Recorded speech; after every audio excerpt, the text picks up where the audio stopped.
Reference has already been made to the fact that Lee and his friends held Bishop Asbury responsible for his defeat.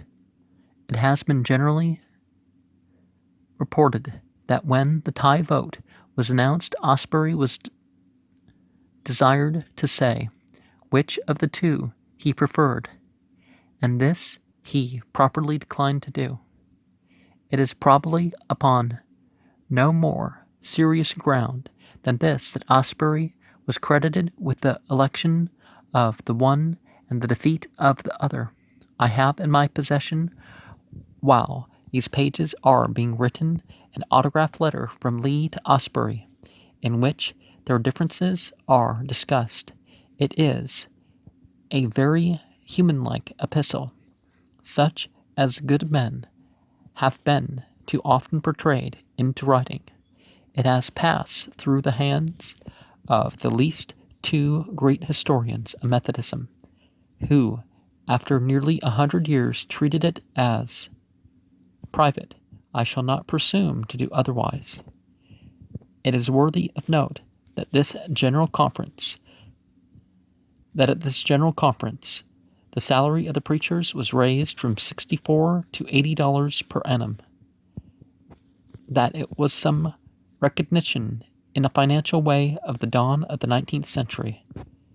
Bishop Asbury is to be credited with a measure adopted at this session requiring the yearly conference to keep permanent journals of their proceedings and send them to the General Conference for inspection. By this means, the connectional administration of Methodism has been assured, and a world of historic material created and preserved. And it's important to consider something else, too, is that salaries, maybe the area in which they work, the cost thereof, and what's being pulled in might be the more important thing to consider.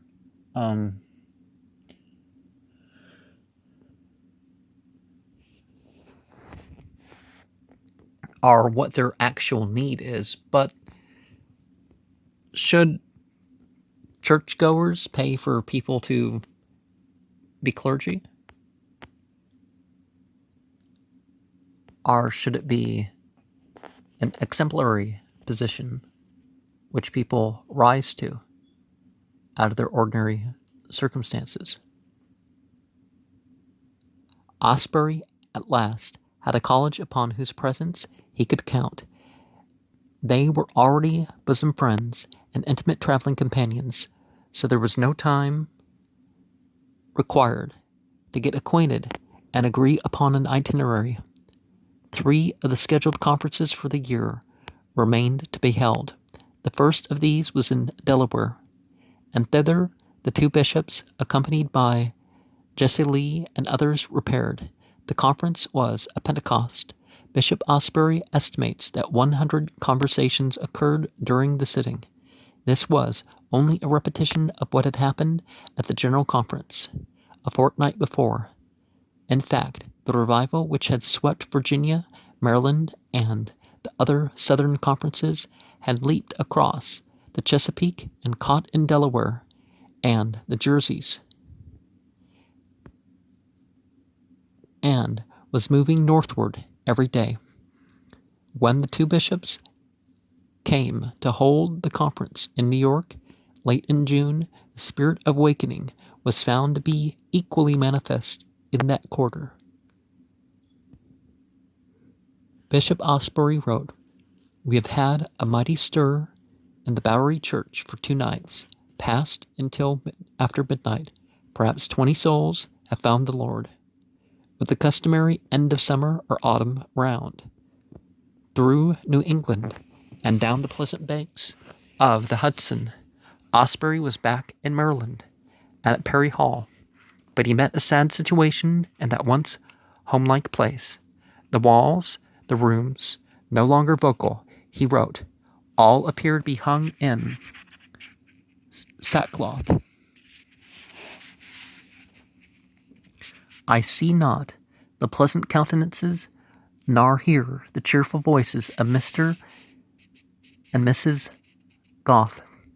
She is in ill health and writes, I have left home, perhaps, never to return. With a heavy heart, he turned from the portals of his former happy retreat, and looked far away toward the wilderness and the mountains, where he was soon to be. And now all but a miracle had happened. The afflicted, broken man who stood before the late General Conference, ready to resign his office, was restored to health, or rather, to what passed with his thankful heart for that blessing. In company with his colleague and William McKendry, who had been for several years presiding elder on the Western Virginia district, he set his face toward the most western stations of the church in Kentucky and Tennessee, and they went out. As they went out, they heard the very winds that outdrove them ringing with hosannas. For the revival had gathered volume every day since the General Conference, and 1,000 conversations had been reported in the Virginia and Baltimore conferences. They were to hear in the far wilderness a like sound, for the fire had been borne thither in zealous hearts, and was burning fervently. In fact, the great mid-continent revival, which marked the opening of the 19th century, had already begun. McKendry was in that vigor and promise of his wonderful manhood, and was going out himself to take a charge of a vast diocese in the West. As the presiding elder of the Kentucky district, he was to have oversight of the Methodist stations in the states of Ohio, Kentucky, and Tennessee.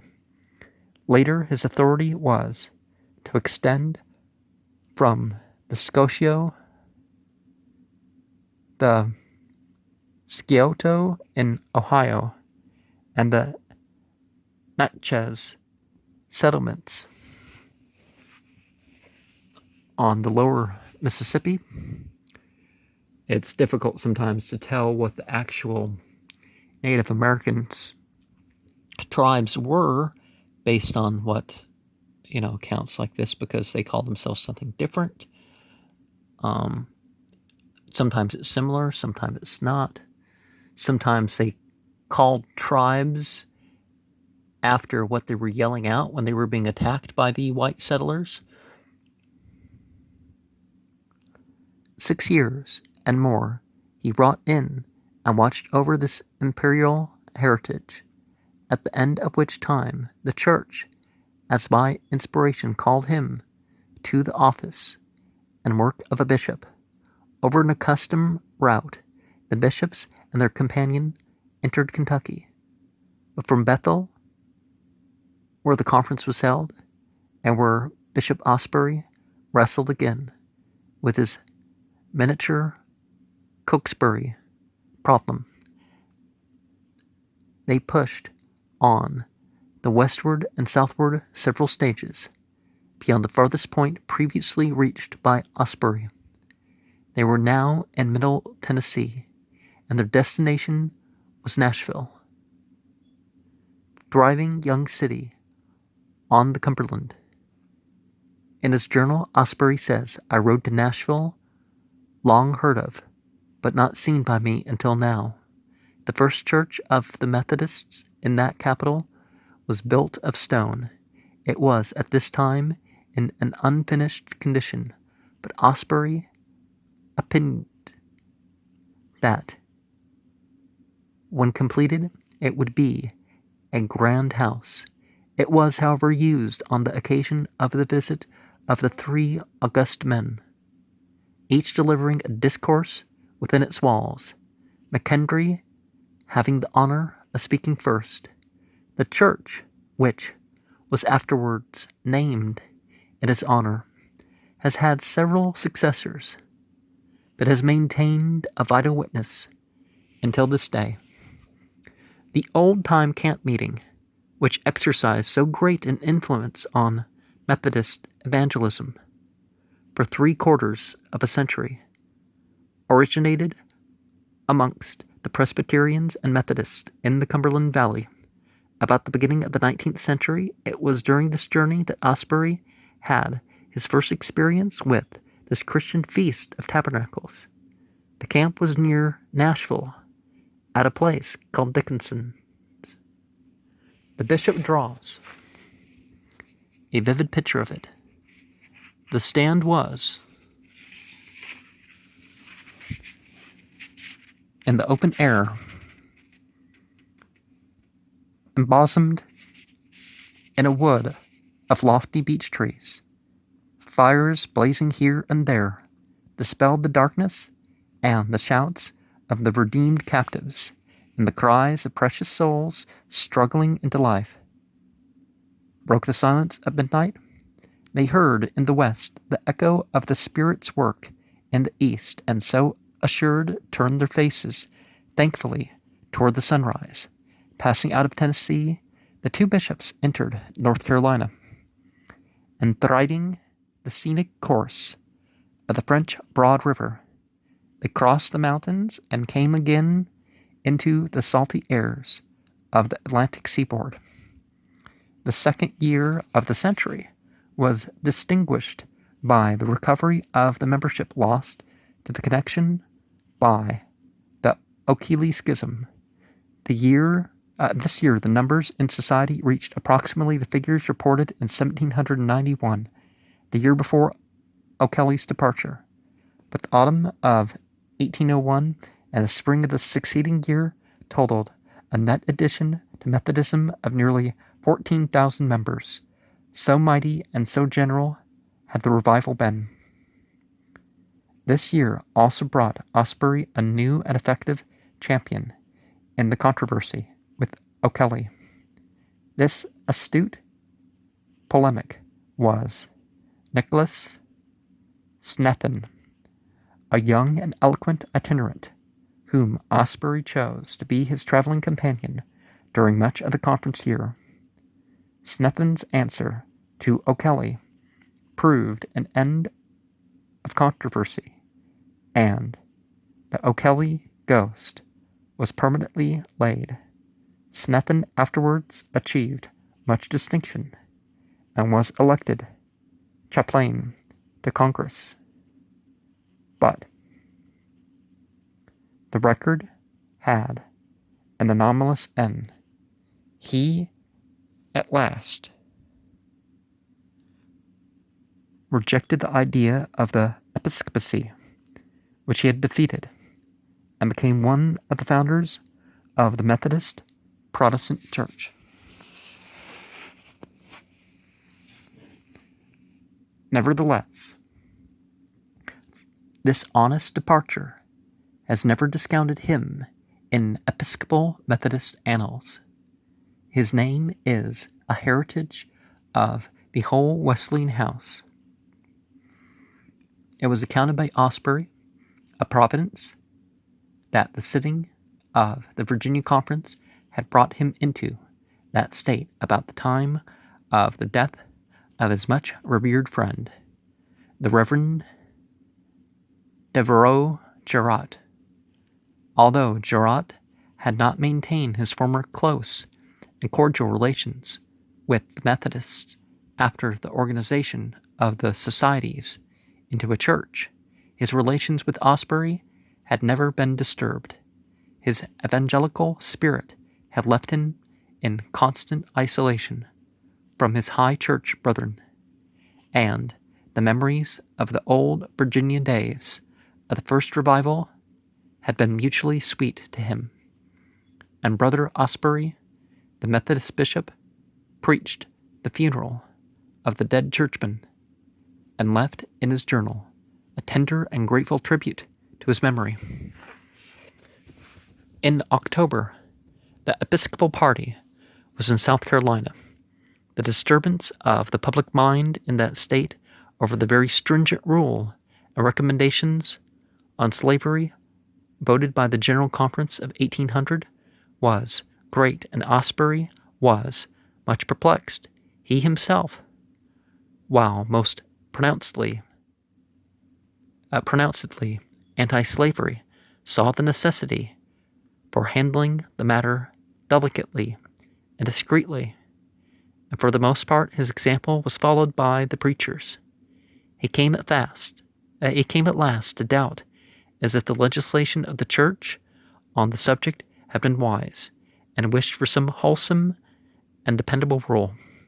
He did not live to see enacted the very wise legislation of 1816, under which the church lived in undivided prosperity until 1844. But the observant bishop found in South Carolina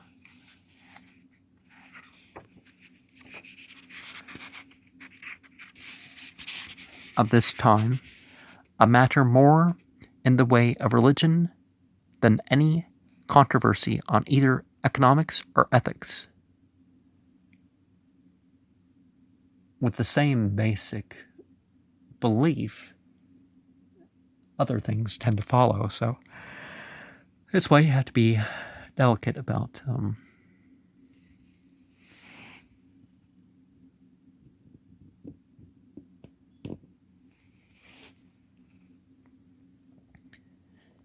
Ellie Whitney's cotton gin was making cotton most marketable and the most profitable article produced in all America. This meant not only the perpetuity of slavery for an age, but it meant the rapid accumulation of wealth and the consequent neglect of religion by those engaged in the great and multiplying enterprises thus begotten.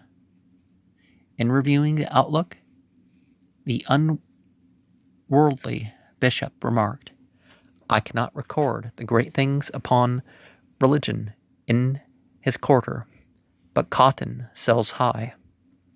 The history of the fleecy staple has been a tragedy as well as a triumph. The names of the annual conference appear for the first time in the minutes of 1802. Arable gutters. The districts had been entered under appropriate names in the records of the previous year. Thus was perfected the method of designing the larger and smaller divisions of the connection which obtains in all the branches of American Methodism today. There were 7 conferences in all, and the 2 bishops attended these together, beginning with the Kentucky and ending with the New England. The deepest sorrow of Asbury's life was visited upon him while he is presiding at the Baltimore Conference. The first winds of April, the breath of spring that woke the peach and apple buds along the highlands of the Chesapeake, brought from England a ship with tidings of the death of his mother. After 31 years of absence from that very dear mother, his love for her was as tender and as loyal as when a lad he sat at her knee in their humble Hensworth cottage, a tear-stained page in his homely diary is devoted to her blessed memory. Regularly, his itinerant salary was divided with her, and it was this devotion that explained in part the fact that he had himself not dreamed of wife and home. Later in the year news came to him that his longtime antagonist O'Kelly was ill. Asbury promptly dispatched 2 of his preachers as messengers to the sick man's chamber. The result was that O'Kelly expressed a desire for a visit from his former associate. Asbury promptly responded to the request, and the two so long estranged met in peace and communion. No reference was made to the sundering issues that had long lain between them, but they prayed and parted in love, perhaps, as each one thought, to meet no more on earth, and so it proved. In the original papers of Bishop McKendry, I find an autograph letter of a member of the General Conference of 1816 who had an interview with O'Kelly, and in this letter expressed the belief that O'Kelly and his preachers were ripe for a compact of reconciliation, but if any attempt to accommodate was ever made, it failed. Bishop Watcote's health had now begun to seriously fail, and for part of the next year he was left out of the episcopal itinerary, Bishop Asbury being accompanied into the West at first by Wilson Lee and then by Henry Boham, a son of Martin Boham, a coadjutor of Otterbein, in the conduct of the German connection. At the mid-year conference, Asbury discovered a distressing condition of church finances. The Baltimore Conference, indeed, was the only one on the continent that appeared to be solvent. At this distance, that which was made a virtue of by the early Methodists, namely the cheapness of the cost at which they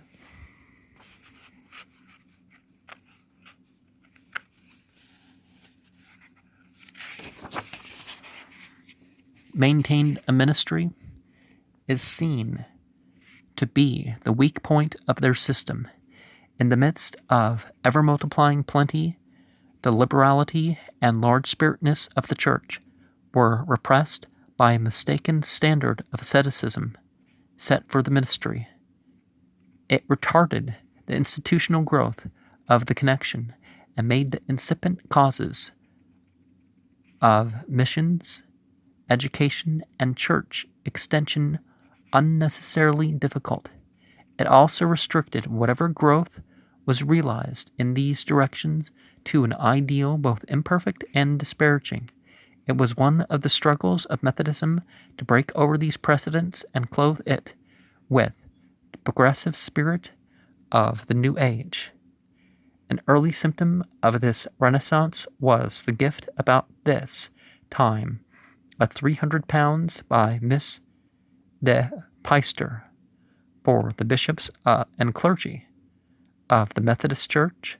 A similar gift had been noted by Asbury some years before. The New England Conference for 1803 was held in Boston. A Methodist chapel had been completed and furnished, and the conference sat within sight of the dome of the proud new State House, which Asbury pronounced one of the most simply elegant buildings in the United States. This session of the conference in the land of the Puritans was distinguished by the ordination to the eldership of Joshua Soule, a man of whom Methodism was destined to hear, and to the power of whose personality it was to respond in history-making and history-marking crisis. The New York Conference met at historic and picturesque Ashgrove in the Upper Hudson. To Ashgrove, Philip Embury,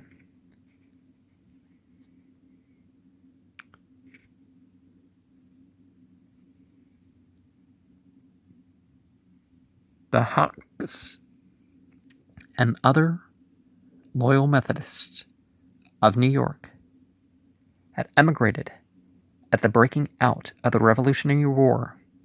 This territory, then, within the British lines, here, Embury had gathered a society, and here, dying as the result of an accident, he was buried and here his grave may still be seen. The place is now within the limits of the city of Albany. But the name has been given to the church whose history preserves the traditions of the Palatines. As Asbury turned from the conferences in the east to take up his journey to the frontier west, he rejoiced in spirit over the ingatherings of the year. It shows how careful and exact he was in all things that he should, in his offhand computations, have missed the official figures afterward compiled by only a trifling difference.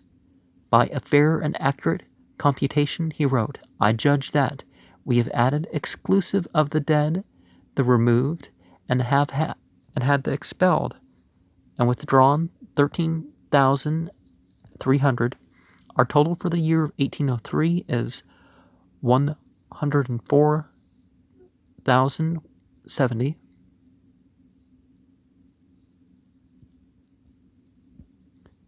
Members.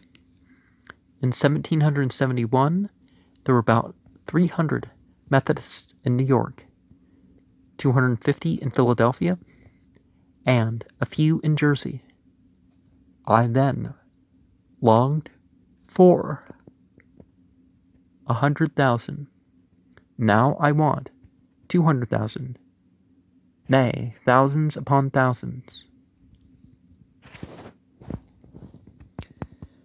The Cumberland Camp meeting idea so impressed Asbury that his advocacy of it brought the preachers in the eastward pioneer territory to adopt it.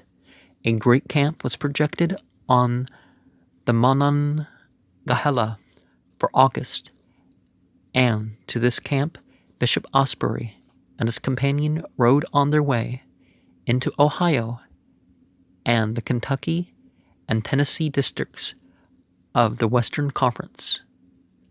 A multitude of 4,000 people attended the ministrations of the Sabbath in the Wilderness Tabernacle. The scene was midway between the Pentecostal centers of the East and the West. In crossing the Ohio River into the great new state,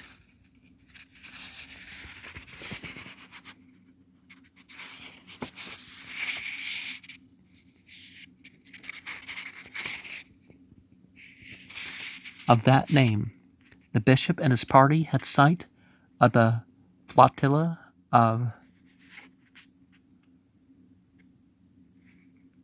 Colonel Meriwether Lewis, recently commissioned by President Jefferson to explore the vast northwestern regions, watered by the Missouri and Columbia rivers. In the earlier months of the year, the Louisiana Purchase had been completed with the ministers of Napoleon, and the enterprising president was making haste to fix and claim against the encroachments of Great Britain far northwestern boundaries. Thus, silently and without exchange of salutations, at the fords of the shrunken river passed the chiefs bent on empire, the one to extend the dominion of the spiritual and the other the dominion of the temporal. In Ohio, the bishop enjoyed the hospitality and fellowship of Governor Tiffin, the first executive of the state and a distinguished figure in the history of early Methodism. West of the Alleghanies, in Kentucky, he was the guest of a scarcely less distinguished man and Methodist. This was Dr. Hind, who had been a surgeon under General Wolfe, the hero of Quebec.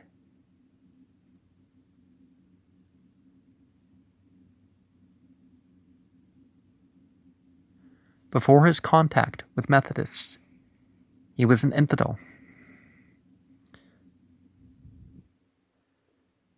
I generally don't like using the word. So we'll find out what that means, or maybe we won't find out specifics, other than he just wasn't Christian, maybe. His wife being converted under the preaching of the itinerants. He blistered her head to cure her of her madness. But, blessed be heaven, he used to say, that blister cured me of my madness. He heard the Methodists, was converted, and became a saint. Perhaps his greatest distinction is that he was the maternal grandfather of Bishop Hubbard Hind Kavanaugh, one of the Boanerges of Southern Methodism. New Year's Day, 1804, found Bishop Coke again in his sometimes see in America. The first yearly conference was held in Augusta, Georgia, and with Coke presiding.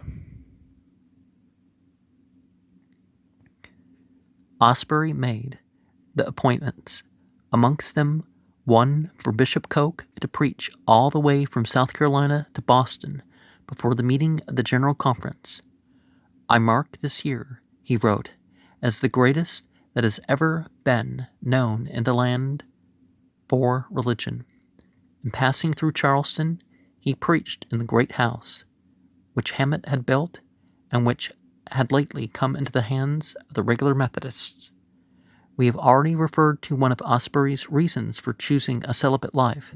In his journal of this year, he sets down 17 others, each one of which might be considered by a woman as sufficient.